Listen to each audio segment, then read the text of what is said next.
নমস্কার বন্ধুরা, আমি সুমি। আপনারা দেখছেন সুমির রান্নাঘর। আজ আরও একটি নতুন রেসিপির সাথে চলে এলাম। আজকের রেসিপি রাঁধুনি দিয়ে মোরল্লা। চলুন তাহলে এই সুন্দর রেসিপিটি শুরু করা যাক।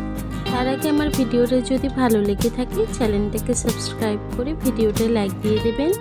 চলুন তাহলে রেসিপিটি শুরু করা যাক। রান্নাটি করার জন্য প্রথমে আমি কিছুটা মোরল্লা মাছ নিয়ে নিয়েছি। দিয়ে দেবো কিছুটা হলুদ গুঁড়ো, দিয়ে দেবো সামান্য একটু লঙ্কা গুঁড়ো, দিয়ে দেবো 1 চামচ নুন। নুন আর লঙ্কার গুঁড়োটা সুন্দর করে মাছের গায়ে আমি মাখিয়ে নেব। মাছের গায়ে নুন হলুদটা সুন্দর করে মাখানো হয়ে গেছে। চলুন রান্নার দিকে চলে যাই। আমি একটি কড়া বসিয়ে নিয়েছি। কড়াইটি গরম হয়ে গেছে। আমি তেল দিয়ে দেবো। রান্নাটা কিন্তু সর্ষের তেলে করব। তেলটি গরম হয়ে গেছে। দিয়ে দেবো 1 চামচ রাঁধুনি। রাঁধুনিটাকে দিয়ে আমি মাছটাকে ভেজে নেব।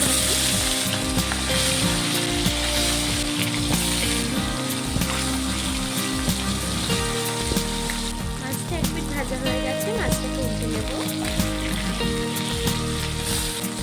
মোরলা মাছটি খুব সুন্দর করে ভাজা হয়ে গেছে, তুলে নেব। বাকি মাছটাকে একইভাবে ভেজে নেব।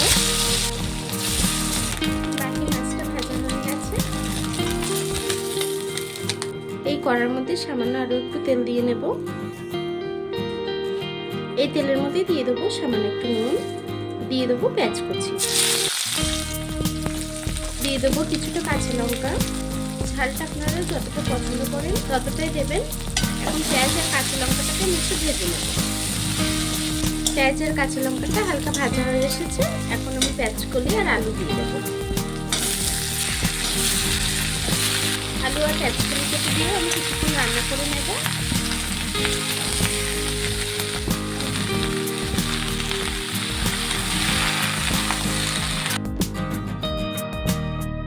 দিয়ে দেবো স্বাদ মতো নুন, দেবো 1.5 চা চামচ হলুদ গুঁড়ো, দিয়ে আমি কিছুক্ষণ রান্না করে নেব।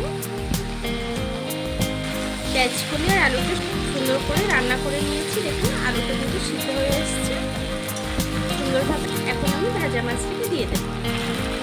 ভেজে রাখা মাছগুলো দিয়ে দেবো ওপর থেকে। মাছটাকে দিয়ে আমি একটু নেড়ে ছেড়ে দেবো।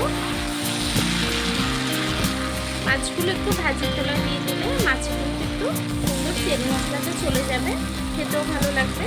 খুব বেশি ঘোটাঘুটি করার দরকার নেই। মাছ দিয়ে আমি একটু নেড়ে ছেড়ে একটু পাকিয়ে দেবো। দিয়ে আমি গ্যাসটাকে লো ফ্লেম করে কিছুক্ষণ রান্না করে নেব।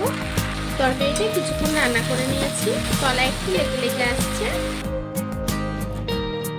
তরকারিটা নামানোর আগে উপর থেকে একটু ধনেপাতা দিয়ে দিলাম।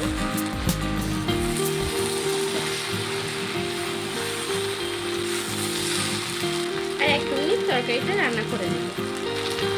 দেখুন বন্ধুরা, আমার তরকারিটা কিন্তু হয়ে গেছে। এখন আমি গ্যাসটাকে বন্ধ করে দেব। তরকারিটাকে এখন নামিয়ে নেব। রাঁধুনি মোরল্লাটা কিন্তু হয়ে গেছে। দেখুন কত সুন্দর হয়েছে। এখন নামিয়ে নেব। দেখুন বন্ধুরা, আমার রাঁধুনি মোরল্লাটা কিন্তু হয়ে গেছে।